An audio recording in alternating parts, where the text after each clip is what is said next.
They were a family of 5. One quiet night in 2003, they vanished without a trace. No goodbye, no struggle, just silence.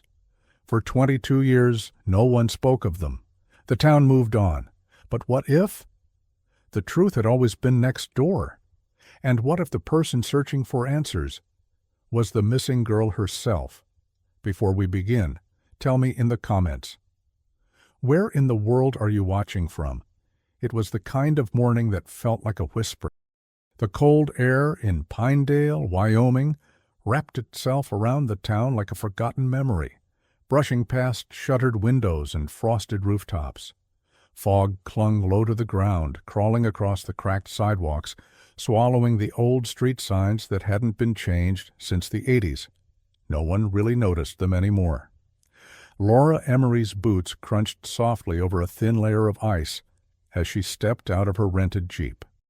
She paused, glanced at the weathered mailbox in front of the house, and read the name that hadn't been spoken aloud in over 2 decades, the Harper family. The house stood exactly as it had been left 22 years ago, peeling blue paint, an old porch swing that still creaked with the wind, and a garden overtaken by wild branches and dried leaves. It was like time had tried to erase them, but gave up halfway. She took a shaky breath and raised her camera. Click.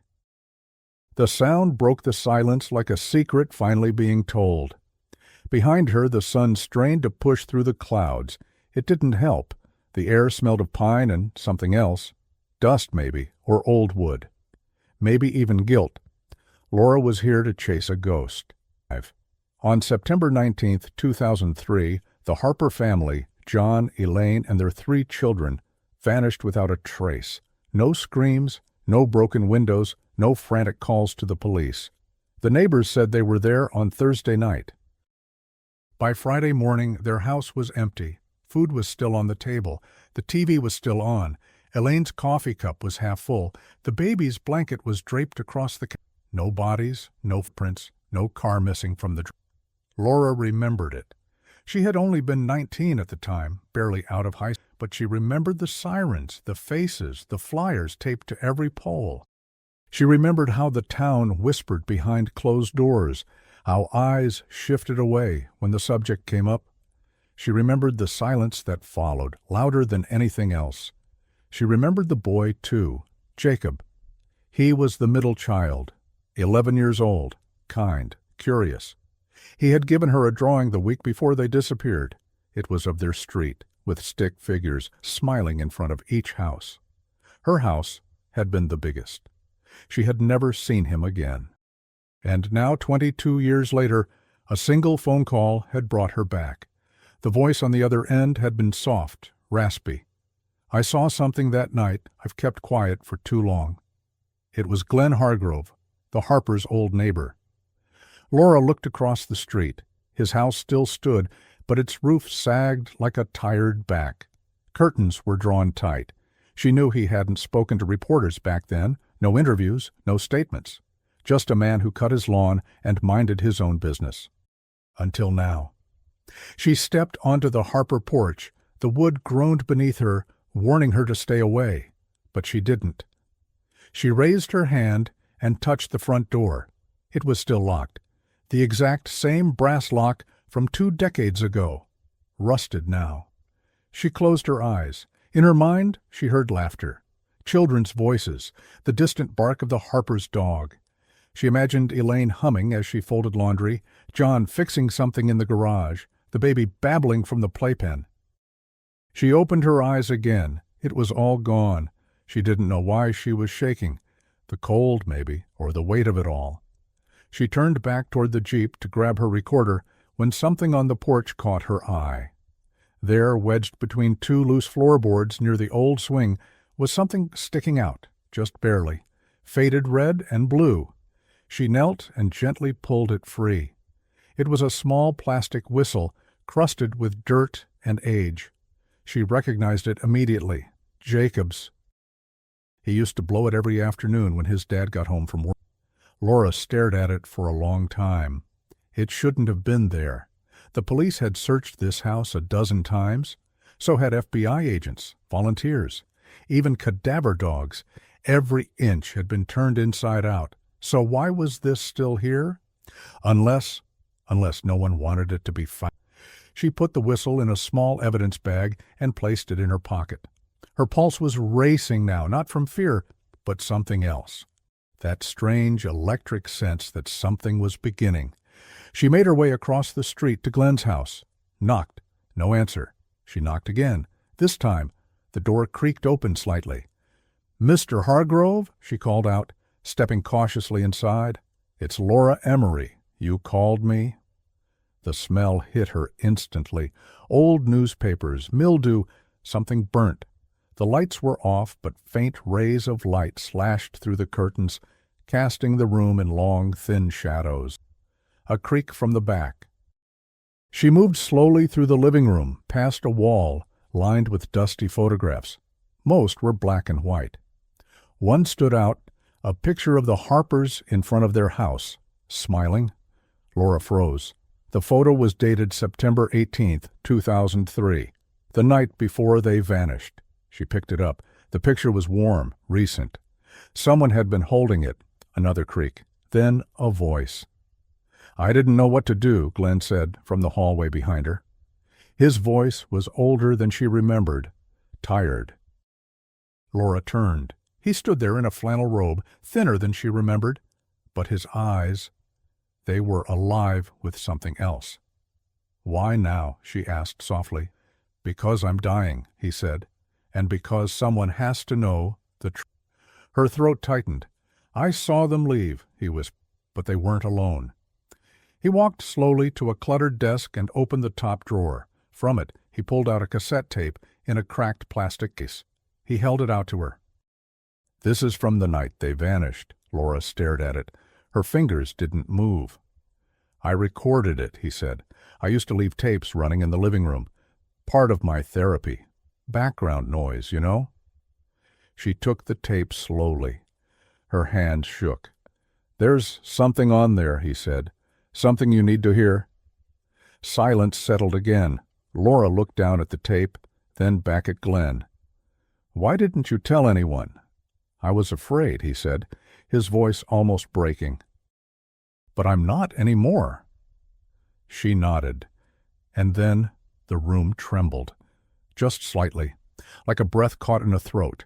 She turned toward the front window. A man was standing across the street, right in front of the Harper house, not moving, just watching. He wore a dark coat, but it was the way he stood, familiar, deliberate, that made Laura's stomach turn. He looked like John Harper. But John Harper had vanished 22 years ago. When she turned back to ask Glenn, he was gone. The moment Laura pressed play, the sound of the cassette tape filled her motel room with static. Then a voice. Distant, crackling, barely audible. Footsteps, a door closing, children laughing, and then something else, something low, urgent.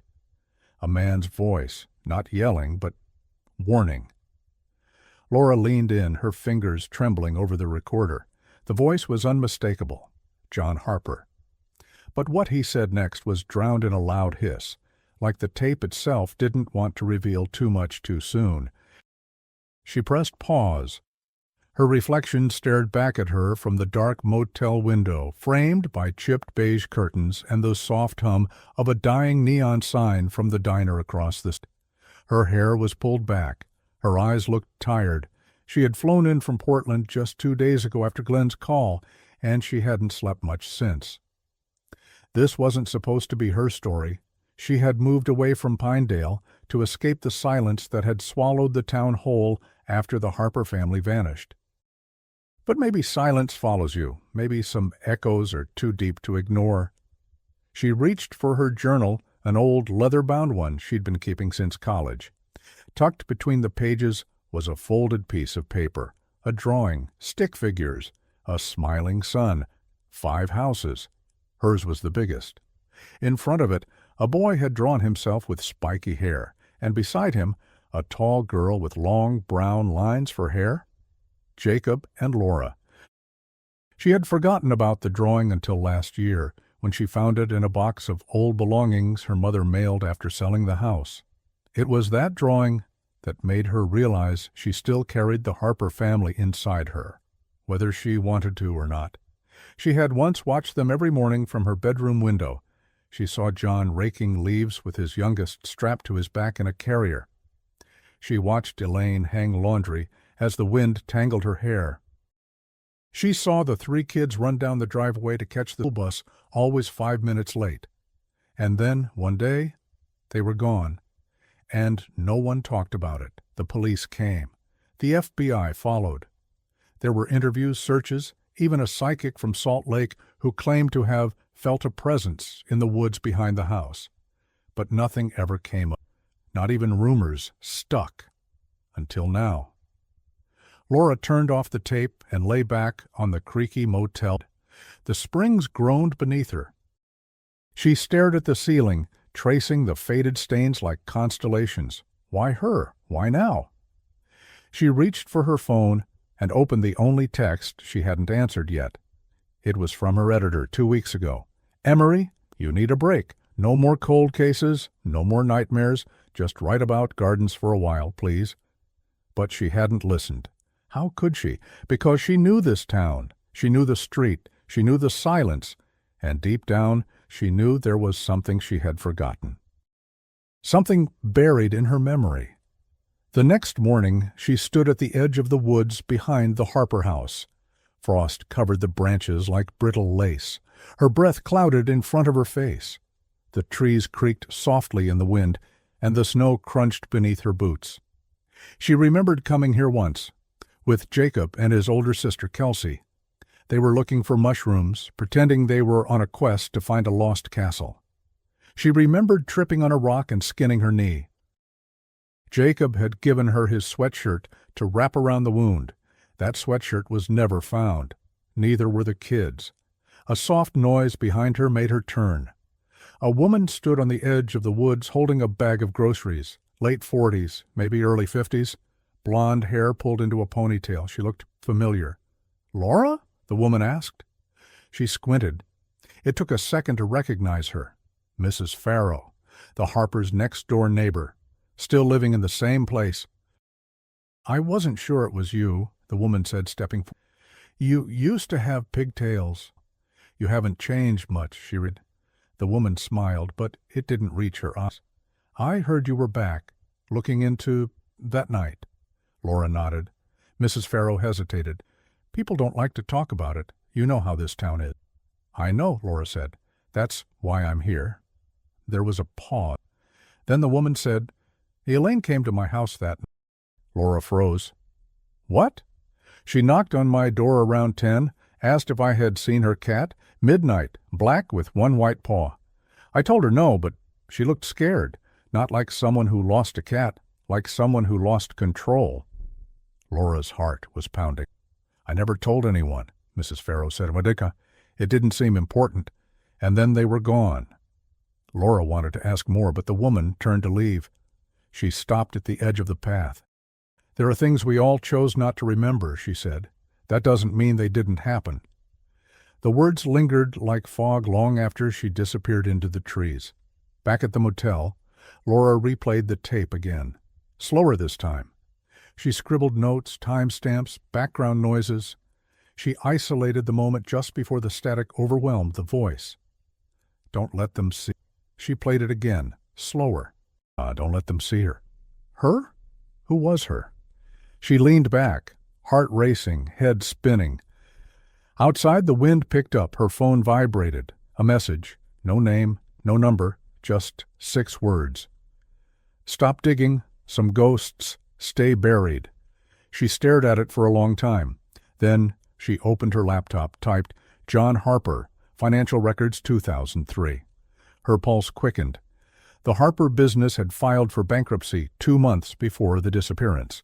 Lawsuits, allegations of fraud, missing funds. The kind of trouble that made people disappear, but disappear with your entire family? It didn't add up, unless someone helped you vanish or forced you. She opened a folder on her desktop, Case 22. Inside were photos, files, newspaper clippings, and one photograph she hadn't looked at in years, a school photo, Kelsey Harper, age 12, shoulder-length hair, a pink hoodie. In the corner of the photo behind her shoulder was a reflection in a window, blurry, barely noticeable. But Laura had always wondered, was someone watching her? She zoomed in. The shape became clearer. It looked like a man, holding something. A camera. The photograph sat on the desk, enlarged and printed on glossy paper. Laura stared at it for the fourth time in a row, tracing the faint silhouette behind Kelsey Harper's shoulder. There was no mistaking it now, a male figure, a camera partially raised, no face visible. The photo had been taken during Spirit Week at Pinedale Elementary, just a week before the family vanished. She searched for the original photographer's name, Mrs. Rankin, the school librarian, but found out she had passed away in 2017.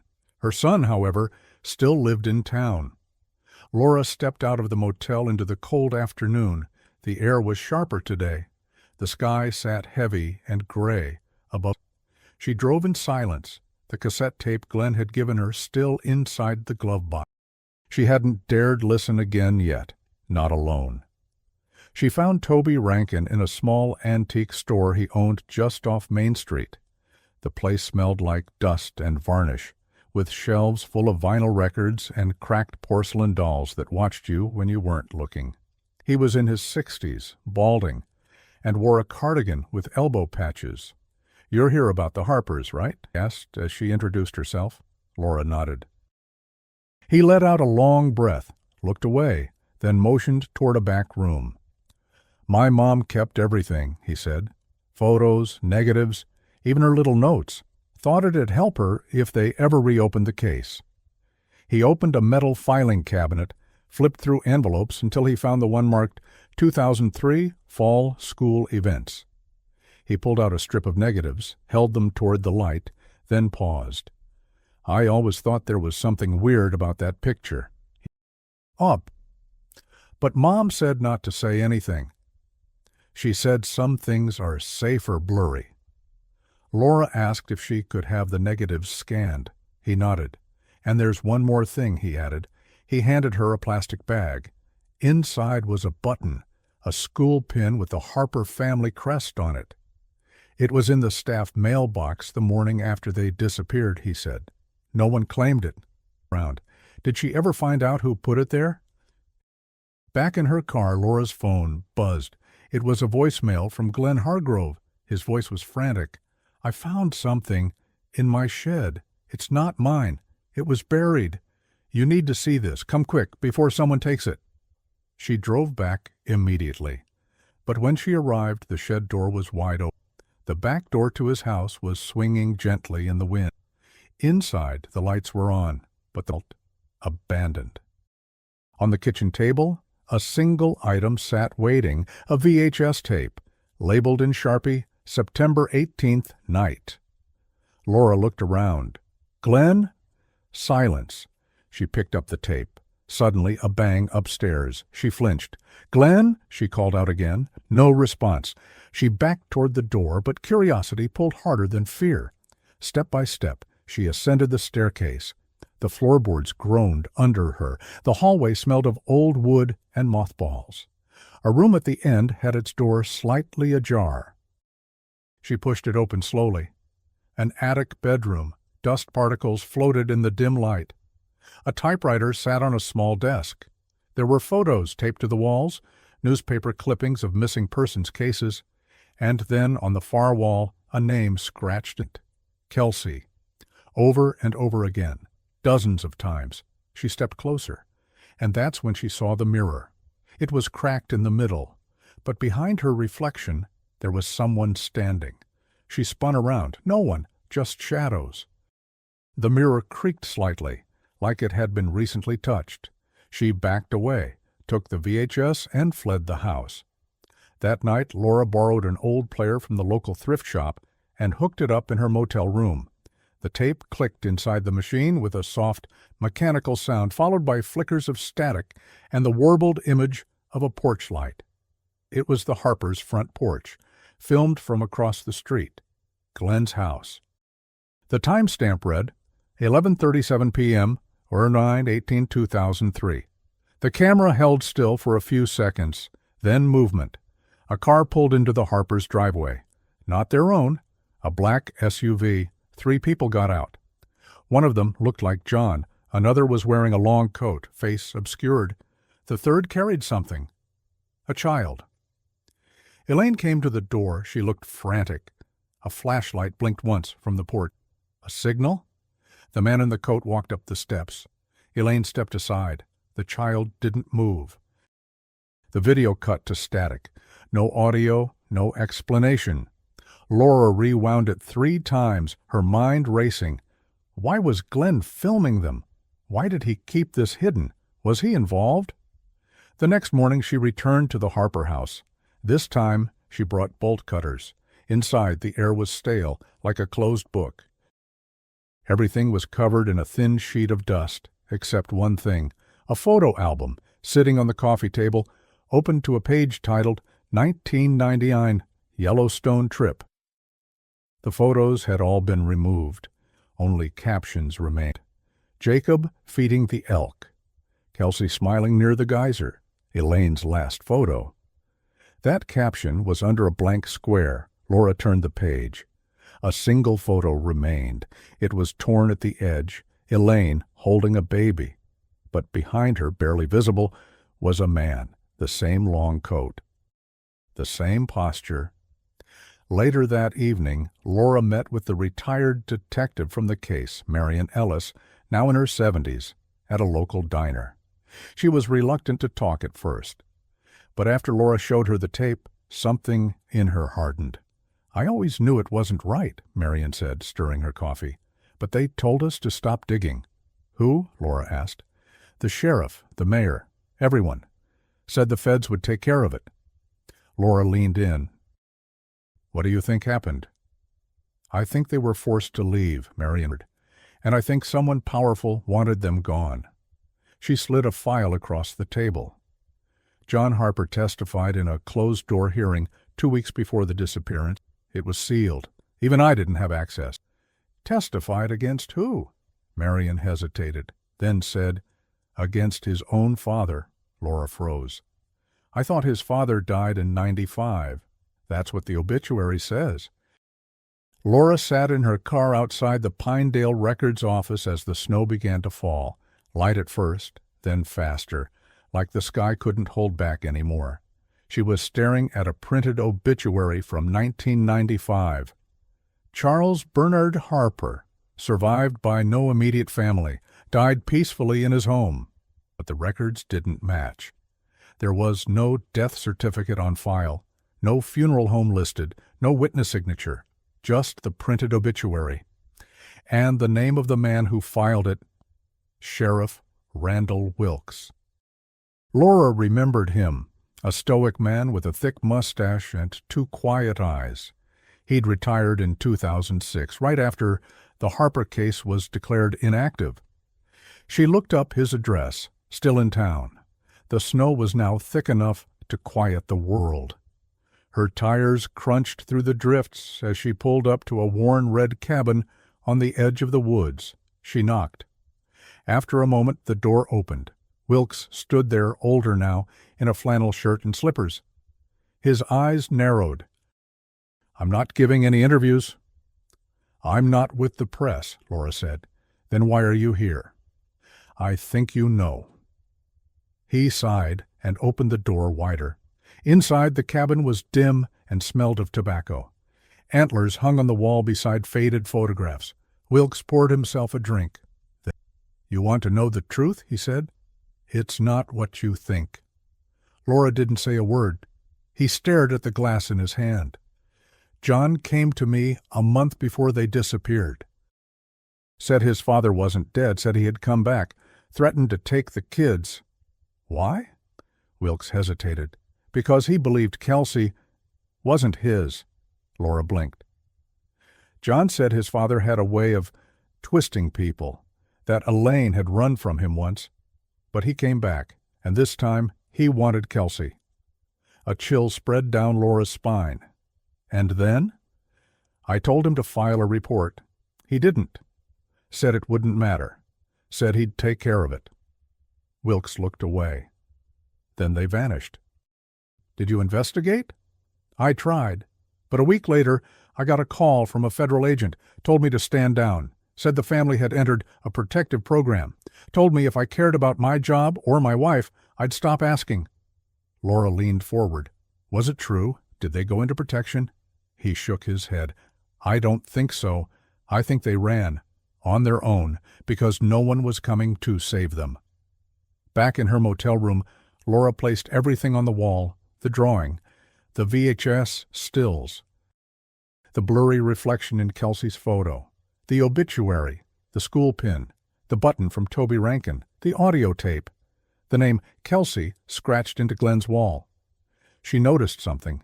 In Kelsey's photo, the window behind her showed a pine tree split down the middle by lightning, a distinct shape.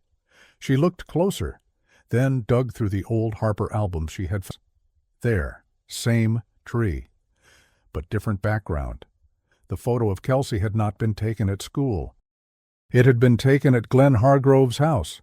Her stomach dropped. Why was Kelsey in Glenn's house? She called Marion Ellis immediately. Can I ask you something? Laura said. Was Glenn ever looked into?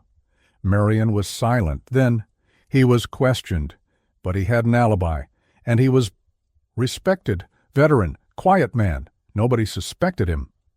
Laura drove back to Glenn's house. The door was locked this time, but she knew the spare key beneath the porch rock. Inside it was colder than usual. She moved slowly through the house, heart racing, upstairs again. She opened the door to the attic bedroom. The scratched wall was still there, but now there were photos tacked to the ceiling, photos of Kelsey, Polaroids, candid, some in the woods, some from school, some... Laura felt her knees weaken. In the far corner, she noticed a small locked chest. She forced it open. Inside were children's drawings, toys, hair ties, and a school journal labeled Kelsey Harper, 5th grade. She flipped to the last page. It read, "If I disappear, it's because he found me." Tell Laura I'm sorry. Laura dropped the book. Her mind was spinning. Kelsey had known, and she had remembered her. She stumbled out of the room, heart pounding, breath short. On the stairs she slipped, and something slid out of her jacket pocket. The whistle, Jacob's whistle. It bounced once and landed at the bottom step, where a new voice spoke. Looking for answers? Laura froze and stood by the door. Tall, clean-shaven, gray coat. She recognized him, Sheriff Wilkes, only younger. It wasn't possible, but it was him. No, it was someone who looked like him. His eyes, however, were colder, smiling. "I knew your father," he said. "He was a good man." "What?" Laura stammered. "You shouldn't be here," the man said. "Who are you?" He didn't answer, just turned and walked out the door. By the time she reached the front porch, he was gone. Disappeared. No footprints in the snow, no tire marks. Like he had never been there. Later, Laura met again with Marion. She told her everything. Marion listened, then handed her a brown envelope. Inside was a birth certificate, Kelsey Harper. But the father's name was not John Harper. It was Charles B. Harper. Laura's blood ran cold. How was that possible? Elaine met Charles long before John, Marion said, back when she was barely 18. He was 37, Laura covered her mouth. Kelsey wasn't John's daughter. She was Charles's, Marion said, and he came back for her. Why didn't anyone stop him? Because Charles Harper didn't officially exist. His records were sealed. He had ties to people who erased things, entire lives. Laura looked up. So what happened? We believe John made a deal, gave them something, money, documents, leverage, in exchange for his family's freedom. But someone betrayed them. Marion nodded, and then said something that shifted the earth beneath Laura's feet. We think Kelsey is still alive. Laura's heart skipped. Where? We don't know, but someone's been wiring money monthly to an untraceable account. Laura's breath caught. From where? Marion held up a paper. An old P.O. box in Portland, Oregon. Laura stared at it. That was her city, her neighborhood. Marion watched her.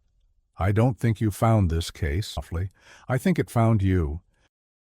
Laura boarded the red-eye flight back to Portland with a stomach full of questions and a journal full of names. Every instinct she had was screaming.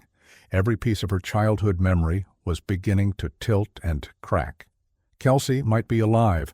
Someone had been sending her money for 22 years, and the wire transfers came from her city, from a P.O. box just 6 blocks from her apartment. It was time to stop asking questions. It was time to find answers. The next morning, under gray Pacific Northwest skies and a fine mist that clung to everything, she stood in front of the small UPS storefront that held the P.O. box in question. Box 421. The clerk looked nervous when she showed him her freelance credentials. I really can't. She slid him a copy of the police authorization Marion had helped her obtain before she left Pinedale. He blinked, then hesitantly went to the back. When he returned, he handed her a small cardboard envelope. No name. No return address. Laura opened it carefully. Inside, a key and a single piece of paper. 1 sentence. You've always been close. You just didn't look. She stared at it for a long time, the words echoing louder than they should. What did that mean? Who sent it? She drove back home and sat at her kitchen table, everything spread in front of her. Kelsey had said in her journal, "If I disappear, it's because he found me." Who was he? Chopper? Glenn? Someone else? Laura went to her desk drawer and pulled out an old address book, something her mother had kept from her years in Pinedale. In it were scribbled names of old friends, neighbors, babysitters, and there it was, a name she hadn't seen in years. Miss Lucinda, tutoring every Thursday. Miss Lucinda. She had lived 2 doors down from the Harpers. She used to watch the kids after school. Laura remembered her vaguely, quiet, pale, always wore a wide-brimmed hat. She had moved to Portland in 2000, according to a note beside her name. Same year, the Harpers vanished. Laura searched her name, Lucinda Bell, and there it was. Current address, North Portland, 10 minutes away. The door to the small craftsman home opened slowly. Lucinda looked older now, but her eyes were sharp. "You must be Laura," she said, before Laura could even introduce herself. "You knew I was coming?" "I hoped you would," Lucinda replied, "but not like this." "Do you know where she is?" Lucinda looked down. "She's not far." Laura's heart skipped. "She's alive?" Lucinda nodded. "She's alive, but she doesn't go by that name anymore. She works at a bookstore, 3rd and Clinton. Name's Sarah now. Sarah Bell." Laura could barely breathe. "I raised her as my own," Lucinda said. "After her mother died, there was no one else." "Elaine's dead?" Lucinda nodded slowly. "Cancer, quiet, private. She never stopped looking over her shoulder. And John?" Lucinda's eyes darkened. "He didn't make it out." The air in the room seemed to shift.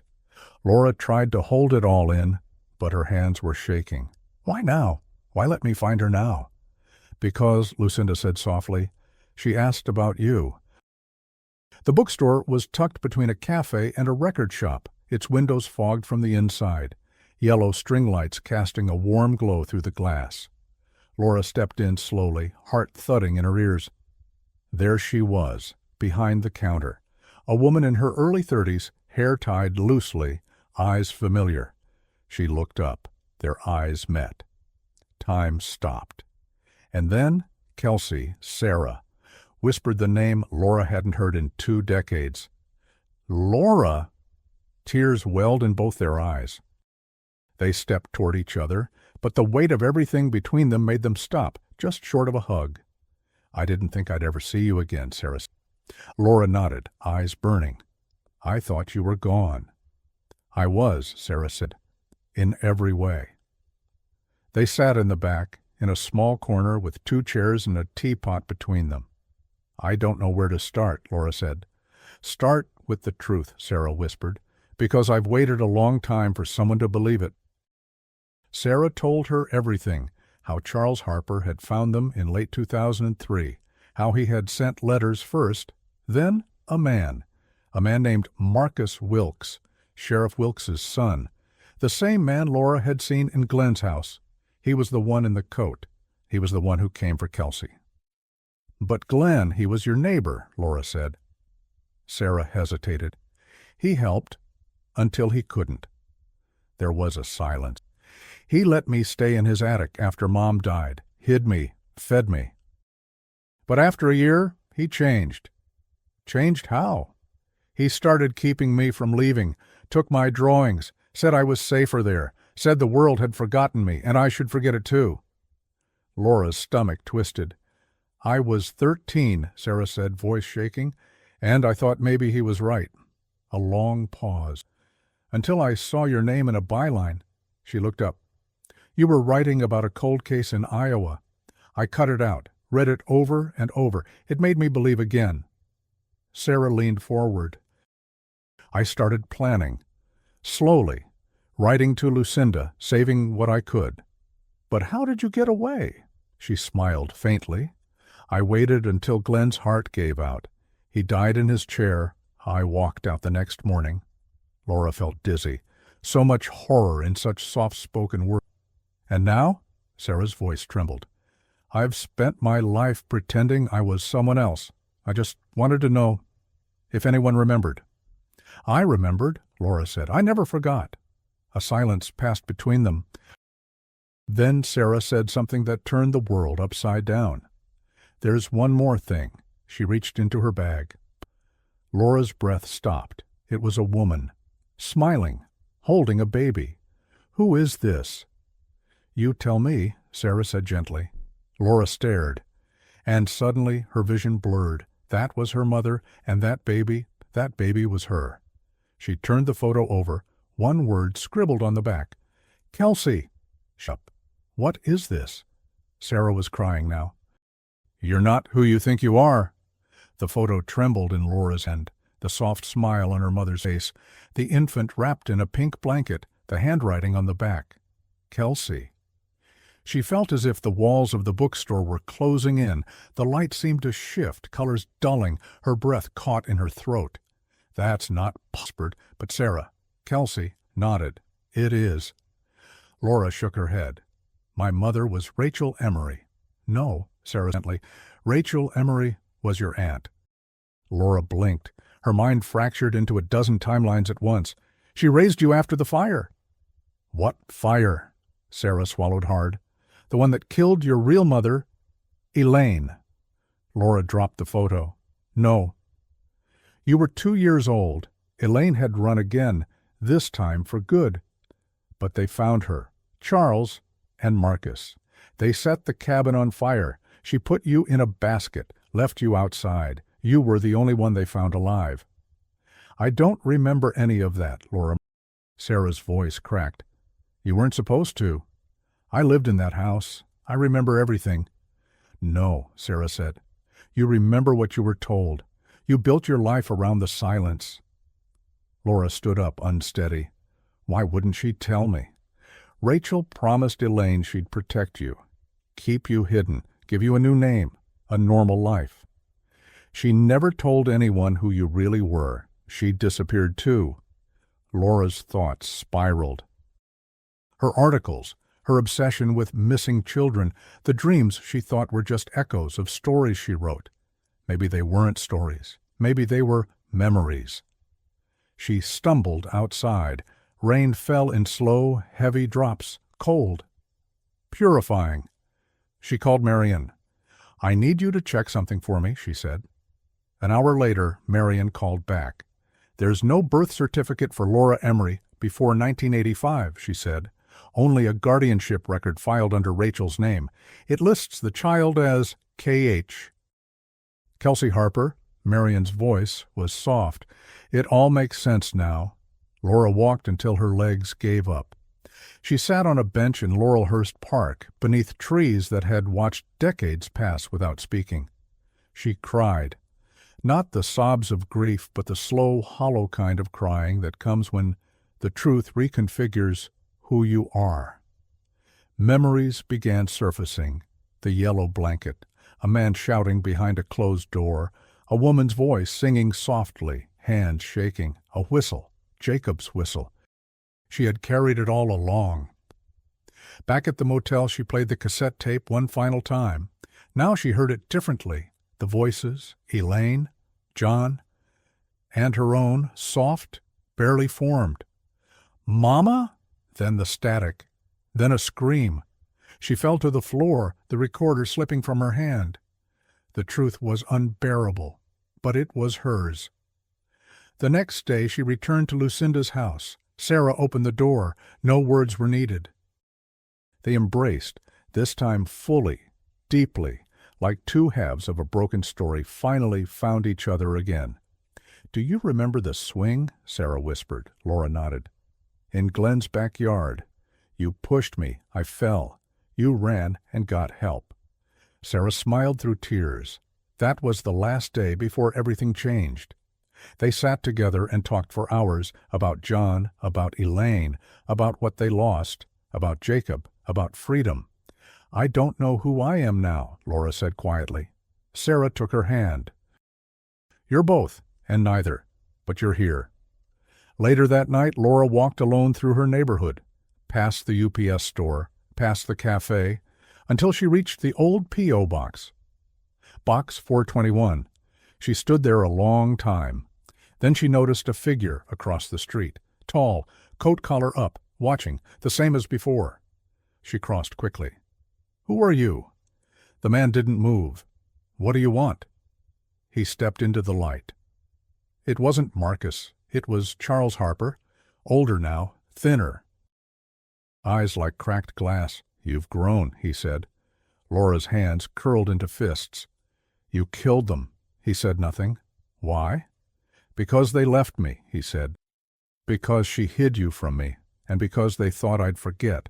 His voice had no emotion. "But I never forget." Laura stared into the eyes of the man who had haunted her life. "I'm not afraid of you," she said. "You should be." He stepped forward, and that's when she pulled the whistle from her pocket. Jacob's whistle. She blew it once, sharp, loud. Lights turned on. Police cars rolled in. Lucinda had followed, called Marion. They had planned this. Charles turned to run, but it was too late. Officers surrounded him. As he was cuffed, he looked back at her.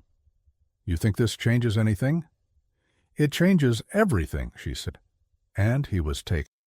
The next morning, Laura sat beside Sarah at the edge of Forest Park. A quiet space, just trees, wind, and the sound of memory. "We survived," Laura whispered. Sarah nodded. Laura looked down at her journal, opened to the first page.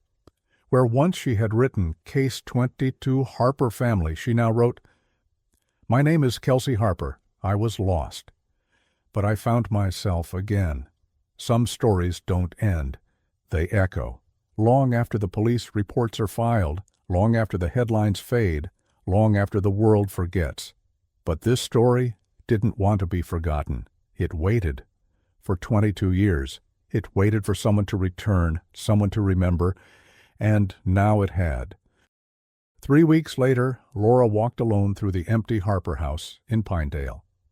The key turned stiffly in the old front door. Dust still hung like fog in the sunlight. She moved from room to room, touching the walls, feeling the air. The living room still smelled faintly of pine and thyme. The kitchen window creaked when it opened. Upstairs, in the corner of what used to be Kelsey's room, a small stuffed rabbit sat buried beneath the dust. She sat down beside it and held it close. There was something different about the silence now. It wasn't heavy anymore. It was sacred. She stayed there for hours, not to chase ghosts, but to listen.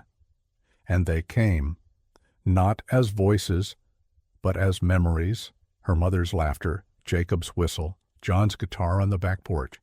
A girl herself running barefoot through the hallway, dragging a yellow blanket. They had all been here, whole.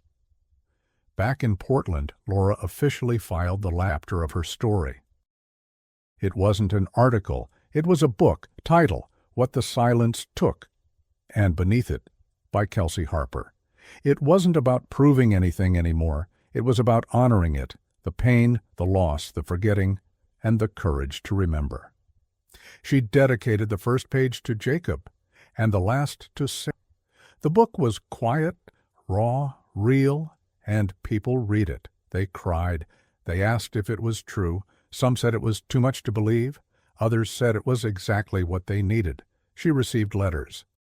Hundreds, from survivors, from daughters, from strangers who finally felt seen. And in those letters, she found something she didn't expect. Not fame, not validation, but healing. One spring morning, she met Sarah at a park near the bookstore. They didn't talk much. They didn't need to. They sat on a bench and watched a little boy blow a whistle over and over. It made them both laugh and cry at the same time. At one point, Laura reached into her coat pocket. She pulled out the old photo, the one of her mother holding her as a baby. She handed it to Sarah. Sarah held it gently. "You look like her, you know," she said. Laura smiled. "I see her more clearly now. And do you remember?" "I remember enough," Laura whispered. "The rest I carry." They stood, hugged, and before they left, Laura took one final look at the sky above. Clear, open, like something had been released. Some stories don't end, but they do come full circle. A girl once vanished, but she never disappeared. She was just waiting to remember who she was. Now she knows. Now we all do. And if you ever hear a whistle in the wind, soft and distant, it's not a ghost. It's just memory coming home.